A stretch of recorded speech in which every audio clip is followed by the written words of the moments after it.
আসসালামু আলাইকুম। দুপুরের সংবাদে স্বাগত। প্রথমেই সংবাদ শিরোনাম। নববর্ষে মঙ্গল শোভাযাত্রার নাম পরিবর্তন, নতুন নাম আনন্দ শোভাযাত্রা। পটুয়াখালীতে বিএনপি নেতাকে বৈদ্যুতিক খুঁটিতে বেঁধে মারধর।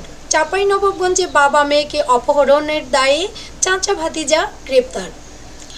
বঙ্গোপসাগরে 4 ট্রলারে ডাকাতি, গুলিবিদ্ধ সহ আহত 8। 2 মাস যেতে না যেতেই একই বাজারে আগুন, পুড়ল 14 দোকান। ঝিনাইদহে আধিপত্য বিস্তার নিয়ে সংঘর্ষে আহত 25। ইতালিতে জামায়াতে নামাজ আদায় নিষিদ্ধ। শুল্ক স্থগিতের ঘোষণা মন থেকে দেওয়া হয়েছে, দাবি ট্রাম্পের। শুনছিলেন শিরোনাম, এবার বিস্তারিত। পহেলা বৈশাখ ও বাংলা নববর্ষ উদযাপনে এবার মঙ্গল শোভাযাত্রার বদলে হবে আনন্দ শোভাযাত্রা। শুক্রবার 11 এপ্রিল সকালে এক সংবাদ সম্মেলনে এই তথ্য জানিয়েছে আয়োজক ঢাকা বিশ্ববিদ্যালয় ঢাবি কর্তৃপক্ষ। প্রতিষ্ঠানটির চারুকলা অনুষদের ডিন অধ্যাপক মোহাম্মদ আজহারুল ইসলাম শেখ জানান, এবার নববর্ষের ঐকতান, ফেসিবাদের অবসান প্রতিপাদ্যে উদযাপিত হবে বর্ষবরণ আনন্দ শোভাযাত্রা।